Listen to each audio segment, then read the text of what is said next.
Welcome back, everyone. Today we're diving deep, really deep, into Robert Greene's The 48 Laws of Power. And, you all sent in some specific laws and stories that really resonated with you. So we're going to Yeah. unpack those together and see what kind of insights we can uncover in Oh, this. well, I think that's a good idea because Yeah, Green can be a bit daunting yeah. with all of his historical examples. So Okay. we'll break it down and I think make it relevant for your everyday life. Absolutely. And I Yeah. think that's what's so cool about it is that, it's one thing to kind of read it and be like, oh, this is interesting. Yeah. But to really understand how it applies in your own life, I Yeah. think is really powerful. So we're going to start with Law 1, never outshine the master. Okay. And Green tells the story about Nicolas Fouquet, who was Louis XIV's finance minister, to really drive this point home. Yeah, he really uses this story to exemplify kind of the dangers of hubris, I think, and not being aware of your surroundings in the power structure that you're in. Right, so Fouquet built this incredible chateau full of vicomtes Yeah. and threw this massive party and even invited the king, He did. which kind of backfired spectacularly. Yes, it did not go well for Nicolas Fouquet. No, so what was it about this party that was so, problematic? So imagine you're Louis XIV, right? The Yep. Sun King used to being the center of attention, right? Yeah. You get to this party and everything's more lavish than anything that you have, right? Wow. The fountains are more spectacular. Yeah. The food is better. The guests are more impressive. And it's almost as if it's saying, I have more power than you, Yeah. even if that was not the intention. Yeah, so it's interesting. It's like the unintended message. Right, exactly. But it was so blatant that Yes. it was hard to ignore. Right. So how does this translate to a more modern context?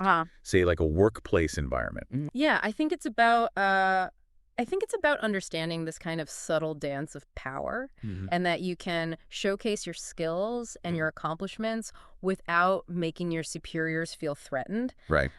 It's not about dimming your light, Right. but it's more about strategically shining it in a way that elevates everyone Yeah. around you. Right, because then they feel like they're part of it. Exactly. And it's not like you're taking all the... Yes, fun- they feel empowered by it Exactly.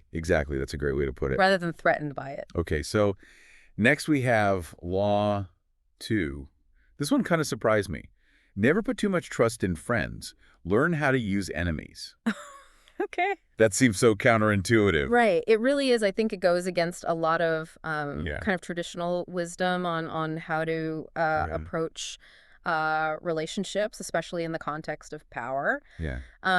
Green's argument essentially is that sometimes friends, because of their proximity, because of their assumed loyalty, can actually be a greater threat to you. Then your adversaries, right? Okay. And he uses an example of Michael III Okay. of the Byzantine Empire Okay. and his close friend Basilius. Okay. And Was he like an advisor?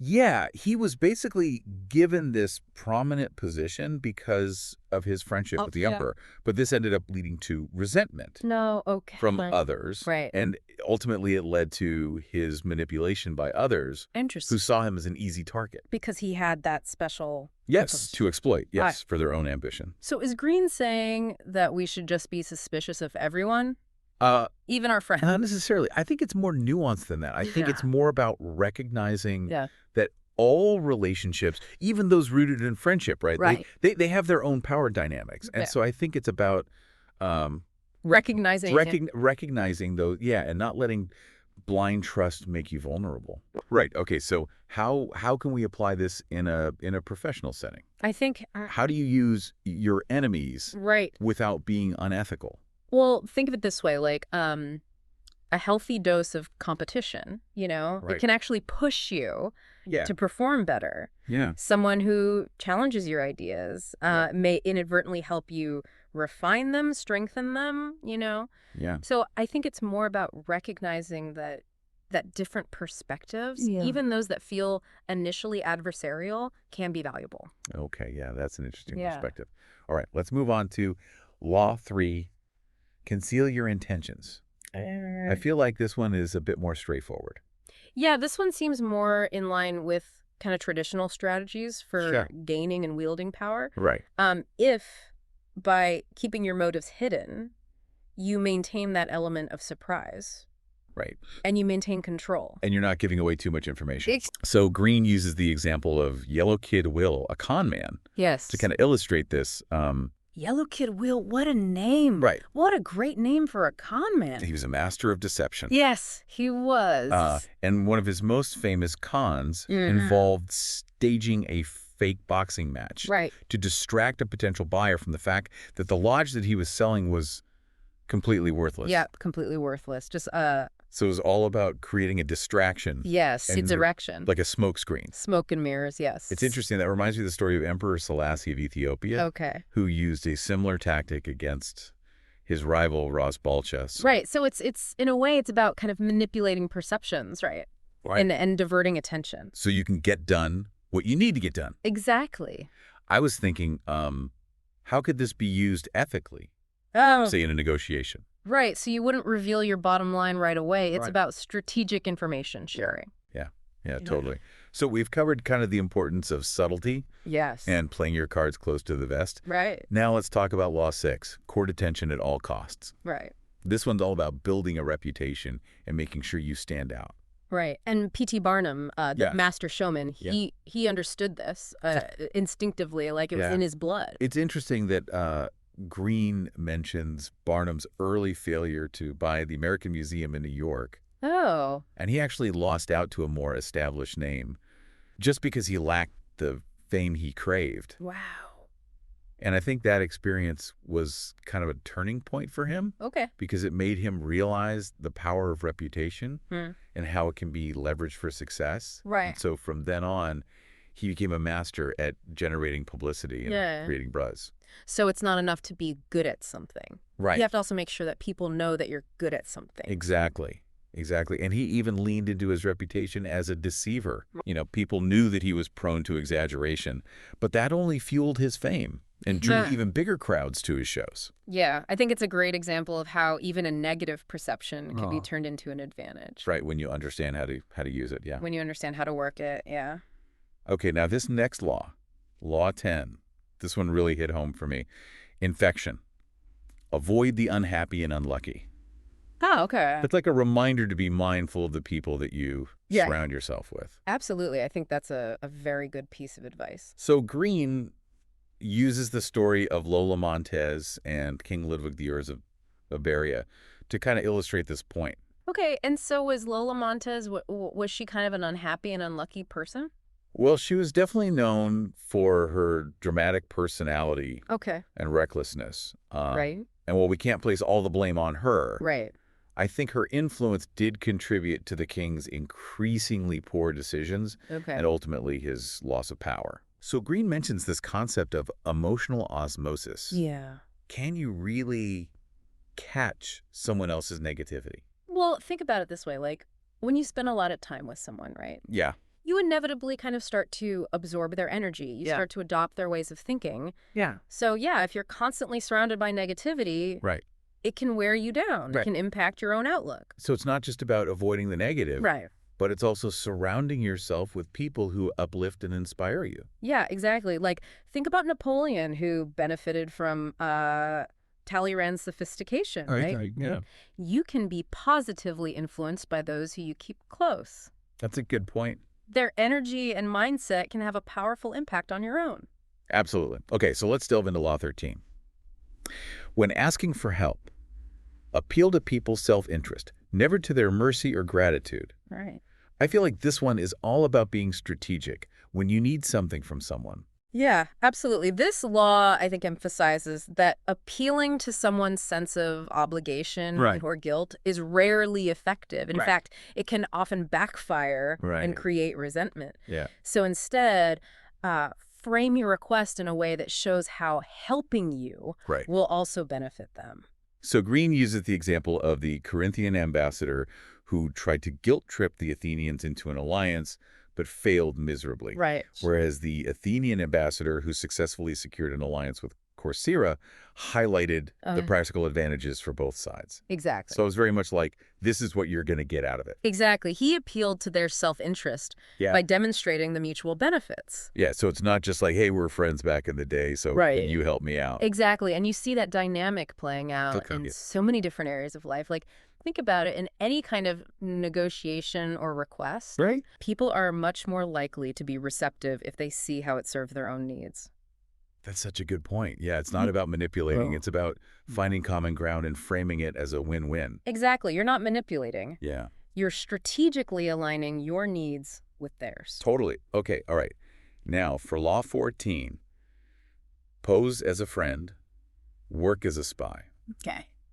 I have to admit, this one sounds a bit sneaky. Right. It does. It does. It might sound that way at first, Yeah. but I think it's more about the importance of gathering information, Okay. right? Understanding the people you're dealing with. Right. Joseph Duveen, the famous art dealer, Yes. was a master of this. Yeah, and I remember reading about how he meticulously researched Andrew Mellon's taste in art Right. before even approaching him. Exactly. He did his homework. Yeah. He wanted to be seen as a friend, a trusted advisor, rather than just another salesman. Right. So it's about being prepared If you're and doing your homework. understanding the psychology Yeah. of the person you're dealing with. Right. It's observation, research, and the more you know about the people that you're interacting with, Right. the better equipped you are Right. to navigate those power dynamics effectively. And ethically. Yes. Right. So, okay, Law 22, use the surrender tactic, transform weakness into power.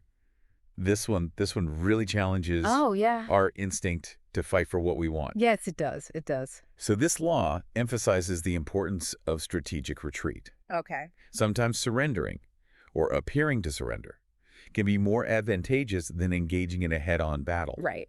And Greene tells the story of the Athenian envoys who attempted to persuade the Melians to surrender to Athenian rule. Okay. But the Melians refused, Oh. and they were ultimately destroyed. Yes. Athena. It's a very harsh lesson Yeah. in the nature of power struggles. Right. So how can we apply this? Well, I think, Without literally having to surrender to someone who's trying to overtake us. right. I mean, it doesn't have to be, a literal surrender. It could be Right. more about, recognizing that sometimes yielding can be a strategic move, right? That Yeah. allows you to conserve your strength, Right. regroup, and Yeah. strategize for a more opportune moment. So it's about choosing your battles. Exactly. Yeah, wisely, yeah. Yeah. When to fight, when to walk away. Okay, all right. So Law 25, recreate yourself. Mhm.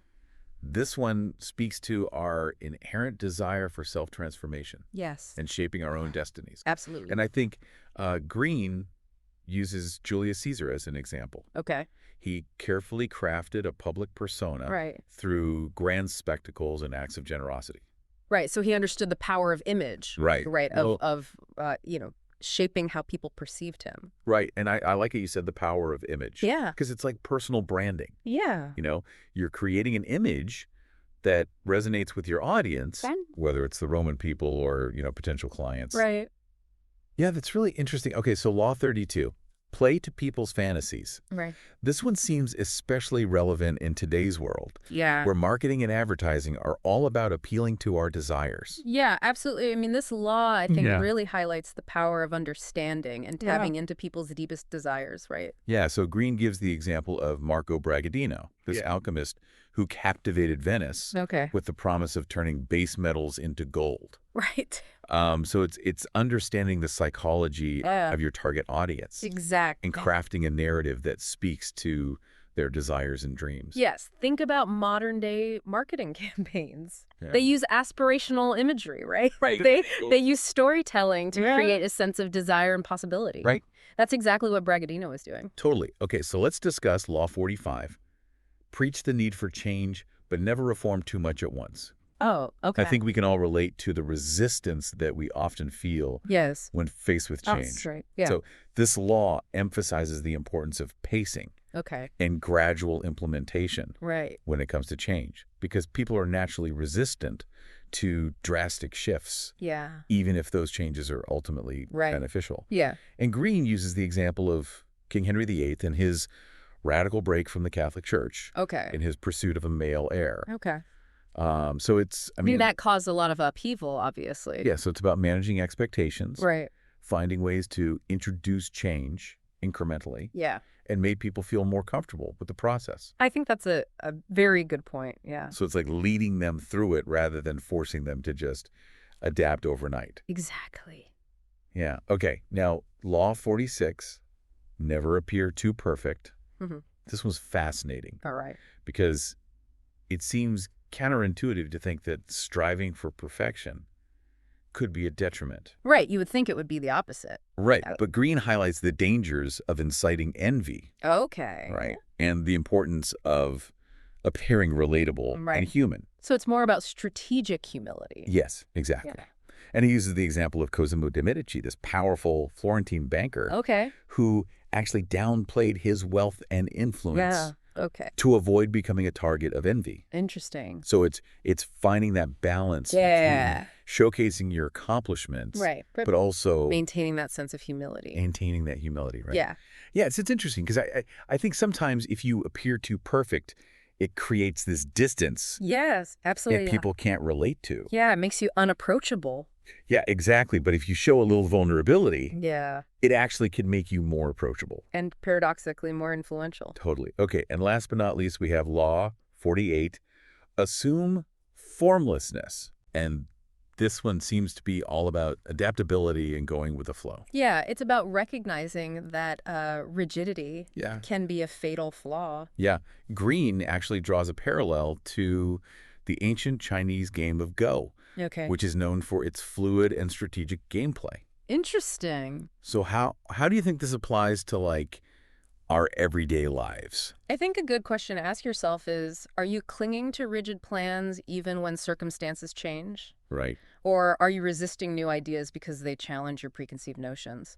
Yeah. So I think it's about being open to new possibilities, Right. being willing to adjust your course and recognizing that sometimes the greatest opportunities Yeah. arise when we let go of our need to control everything. Absolutely. I think that's such a good point. Yeah. And it's so hard because we live in a culture where, like, we think if we plan everything out perfectly, Right. everything will be okay, but that's Uh-huh. just not how life works. Exactly. And that rigidity can actually prevent you from seeing those opportunities that might be right in front of you. That's so true. Yeah. So this deep dive into the first set of laws has been incredible. Yeah, it has. I'm already starting to see how these principles can be applied to my own life, my Absolutely. career. So It's very applicable. yeah, it is. It is. Yeah, I think and remember, this is just the beginning, right? Right. Just the first 10. Yeah. There are many more laws to explore. There are 38 more to go. Each offering, I think, its own unique insights into Yeah. the dynamics of power.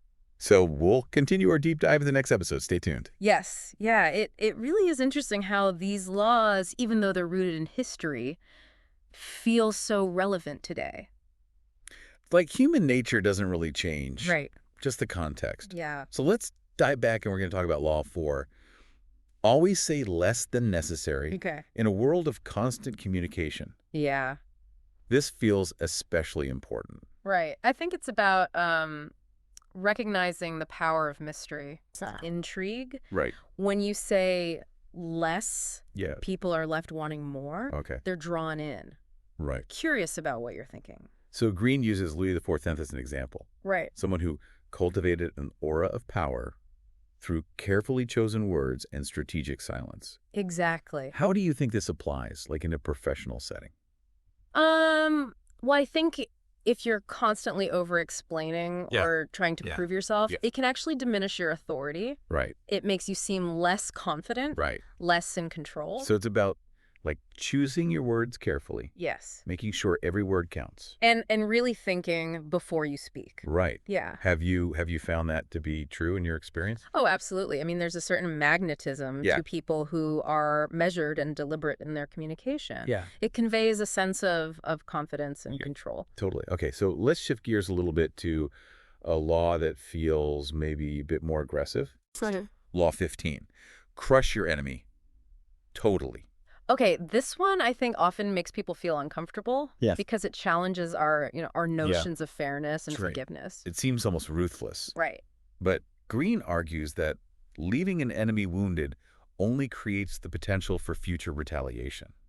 Right. He uses that example of Shang Yu, Yes. who spared his rival Liu Pang only to be defeated by him later. Right, so it's like this harsh lesson in the nature of power struggles. It is. It is. But Greene's not necessarily advocating for violence. I mean, I think he's pointing out that in Right. certain situations, decisive action is necessary to prevent future conflict.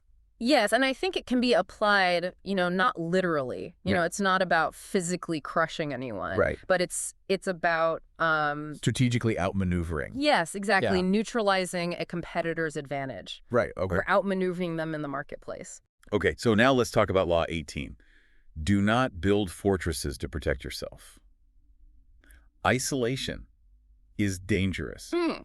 Okay. It seems like in today's hyper-connected world, isolation is almost impossible. Right. Yeah, and you're right. Yeah. Technology has made it so much easier to stay connected. Right. But I think Greene's warning about the dangers of isolation still applies. Right. Just in a different way, right? Yeah.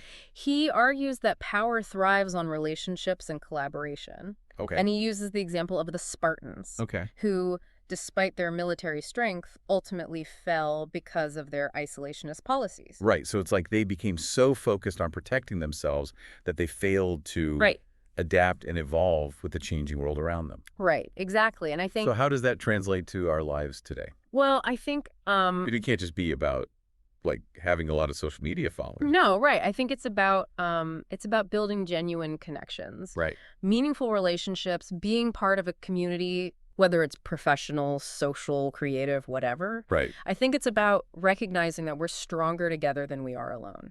Okay, this next law is one that I'm sure a lot of people can relate to. Okay. Law 28. Enter action with boldness. All right. We all have those moments of self-doubt, you know? Yeah. How do you overcome that hesitation? Well, I think it's recognizing that hesitation often stems from fear. Okay. Right? Fear of failure, fear of rejection, fear of the unknown. Right. And Greene, I think, argues that boldness is a muscle that you develop Okay. through practice. The more you act boldly, Right. the more confident you become. He uses Casanova as an example. Oh, okay. Someone who was not afraid to take risks Right. and Yeah. put himself out there, Yeah. even if it meant facing rejection. Right. And I think Casanova's boldness Yeah. was part of his charm, Yeah. It conveyed a sense of confidence and Yeah. self-assurance that was incredibly attractive. Right, but boldness doesn't have to be about these grand gestures. It can be about, It can be small things. like Yeah. speaking up in a meeting Yes. when you have an idea or, taking on a new challenge. Right. Exactly. That pushes you outside of your comfort zone. Yeah, so it's those small steps. Yeah. Even if they feel uncomfortable at first, the more you do it, Yeah. easier it becomes. Right, and the rewards can be incredible. Absolutely. Now, let's talk about Law 29. Plan all the way to the end. Okay.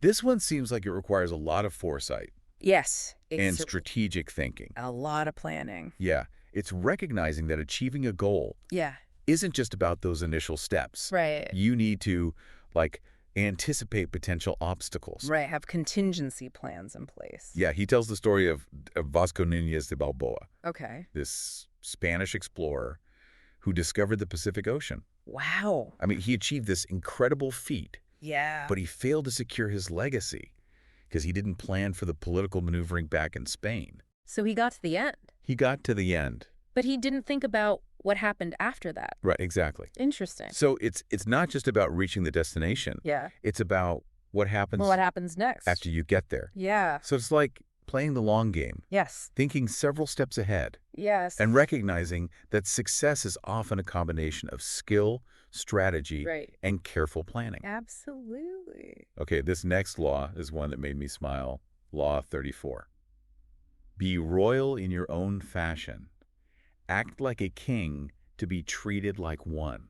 Okay, I like that. I love this one. Yeah. It speaks to the power of self-belief Right. and how that influences how others perceive you. Yeah, absolutely. Greene uses Christopher Columbus as an example. Okay. A man who wasn't royalty, Right. but carried himself with such conviction and Yeah. authority that he was able to secure funding for his voyages from Queen Isabella of Spain. Wow. So Columbus understood that perception is reality, Right. that projecting confidence and authority can make people believe in you, Yeah. even if you're not entirely sure of yourself yet. So it's like that whole fake it till you make it. Yeah. Is there some truth to that? I think so. I think our internal state often manifests Yeah. in our external behavior. Right. So if we want to be treated like a king, we need to start acting like one. Right. It's not about arrogance. It's not about arrogance. It's about self-assuredness. It's about believing in your own worth. Yes, exactly. Yeah. Okay, now let's talk about Law 35. master the art of timing. Okay. I feel like this is one of those skills that you can't really teach. You Right. just kind of have to develop it through experience. Yeah, I agree. I think timing is an art, not a science. Right. But I think that doesn't mean we can't learn to be more attuned to it. Okay. Right. Yeah. Greene emphasizes that there's a right time for action Right. and a right time for inaction. Okay. He uses the example of Joseph Fouché, who navigated the treacherous political landscape of post-revolutionary France by being incredibly attuned to timing. He knew when to make a move, when to lie low. Right. So how do you think we can be more aware of timing? I think it's about, think about it in terms of your own career, right? Okay. There are times when it's strategic to be assertive, Yeah. push for your ideas. Right. But there are other times when it's better to be patient, Right. observe the situation, Okay. and wait for the opportune moment. So it's about being mindful of the context and understanding the rhythm. The rhythm of events. Yeah. Okay. So this next law, Law 36, disdain things you cannot have. Ignoring them is the best revenge. This feels like it goes against our natural instinct to strive for what we desire. It does, yeah. It's very counterintuitive. But Yeah. Greene argues that sometimes the more we chase something, Right. the more it eludes us. It's Okay. almost like reverse psychology. Right. Right. By appearing indifferent, you actually make yourself more desirable. So it's not about giving up on what you want. Right. It's about shifting your focus, Yes, your energy elsewhere. creating that sense of detachment. No. Which can actually work in your favor. Yeah, it's about understanding that sometimes the best way to get what you want is to let go of the need to control the outcome. That's really interesting. Okay, so let's talk about Law 37. Create compelling spectacles. In today's, attention economy, Yeah. it seems like you have to do something pretty extraordinary to stand out. You do. And this law, I think, speaks to the power of spectacle, Right. creating memorable experiences. Right. Greene uses P.T. Barnum again, the king of hype, Yeah. as a prime example. He knew how to get people's attention. Yeah, he understood that to capture people's attention, Right. you need to create something that's bigger than life, Yeah. something that people are going to talk about. Yeah, I mean, think about the brands and individuals who have achieved kind of a cult-like following. They've created a narrative Right. experience that resonates with people Right. on an emotional level. So it's not just about, the product or service you offer. Right. It's about the story you tell Exactly. and the experience you create. Yeah. Okay, so this next law seems to contradict some of the earlier ones we talked about, Okay. about being bold and standing out. Right. This one is Law 38. Think as you like, but behave like others. Okay. So how do those two things coexist? Well, I think it's about recognizing that sometimes blending in is the most strategic move. Okay. Greene uses the example of a courtier Okay. who navigates the treacherous waters of court politics by outwardly conforming Right. while secretly pursuing his own agenda.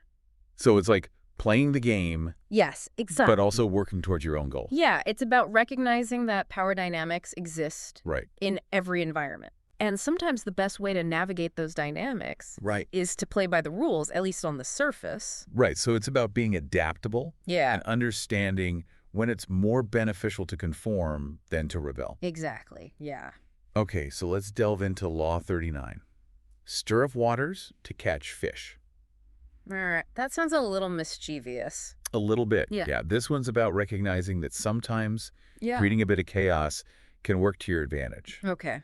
Greene uses the example of Otto von Bismarck, Okay. who was known for his strategic use of conflict to advance his political agenda. Right. So he kind of created this environment of turmoil and then Yeah. capitalized on it. Yes, it's like being comfortable with uncertainty, Yeah. being able to capitalize on unexpected events. Yeah. I mean, sometimes Right. the greatest opportunities are born out of chaos. That's so true. Okay, so this next law feels particularly relevant in today's culture. Okay. Instant gratification and entitlement. Yeah. Law 40. Despise the free lunch. All right. So there's no such thing as a free lunch. There's no such thing. Okay. Everything comes with a price. All right. And Greene argues that accepting favors and gifts creates obligations and dependencies. Right. And he uses the example of Louis XIV, Right. who strategically used gifts and favors to control his courtiers.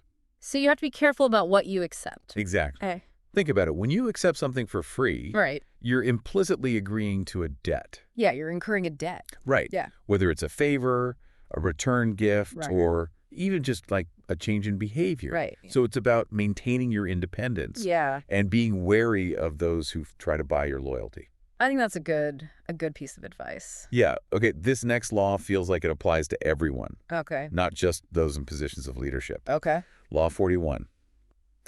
Avoid stepping into a great man's shoes. All right. It's about recognizing the challenges of following in the footsteps Yeah. of a legend. Right. It can be very difficult to live up to that expectation. And Greene uses the example of Louis XV, Okay. who could never escape the shadow Yeah. of his grandfather, Louis XIV. Wow, right. How do you live up to that? So it's like he faced this impossible task. Right. No matter what he did, Yeah. he would always be compared Right. to his illustrious predecessor. Exactly. And how do you avoid that trap? Right. So if you're following in someone's footsteps, Yeah. how do you create your own legacy? Well, I think it's recognizing that you can't simply replicate Okay. someone else's success. Right. You have to forge your own path. Right. Find your own voice. Right. Leverage your unique strengths, talents. So it's about being inspired by your predecessors, Yes. not intimidated by them. Exactly. Yeah. Learn from their successes and failures, but Now- ultimately create your own story.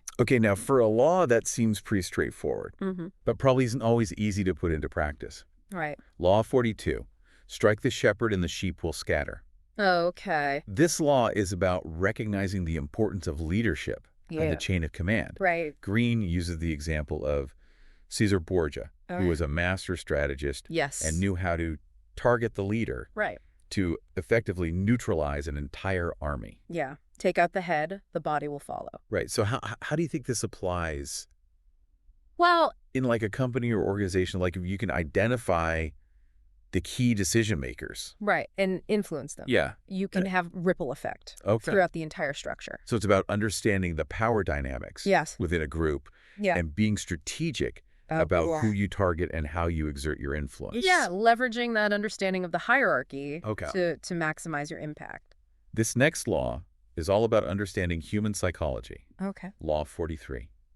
Work on the hearts and minds of others. It's a reminder that logic alone is rarely enough to persuade people. Right. You need to appeal to their emotions as well. Yeah, you have to get them to feel something. Yeah, Greene uses the example of Demosthenes, Okay. the ancient Greek orator who was a master at stirring the passions of his audience. Right. So it's not just about conveying information, Yep. it's about creating a connection, Yeah.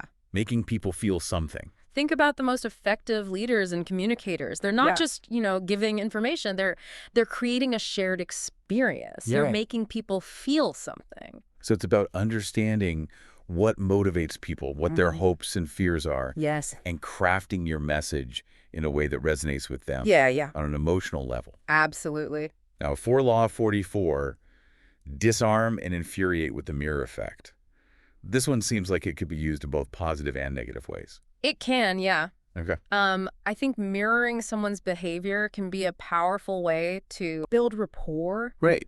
disarm them. Okay. It's essentially about making the other person feel seen and understood. So it's like almost validating them? Yes, exactly. Greene uses the example of Alcibiades, this Athenian general, Okay. who was a master at adapting to different cultures and winning people over Okay. by reflecting their customs and beliefs. So it's like finding that common ground Yes, exactly. and building a connection Yeah. through shared experiences and values. Think about it. When someone genuinely listens to you Yeah. and makes you feel like they get you, Yeah. you're much more likely to trust them. Right. Be open to their ideas. Yeah, that's such a good point. Yeah. Okay, so Law of 27.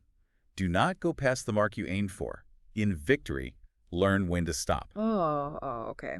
It's like success isn't always about pushing forward. Maybe it's knowing when to quit while you're ahead. Yeah, Greene uses the example of the Athenian invasion of Sicily, Okay. which started out promising but ended in disaster. Right. Because the Athenians became overconfident and overextended themselves. So they went too far. They went too far, yeah. Yeah. So it's knowing when to walk away, Yeah. when to celebrate your victories and not risk Right. losing everything by pushing too far. It's a good reminder to have a sense of moderation Yeah. in your pursuits.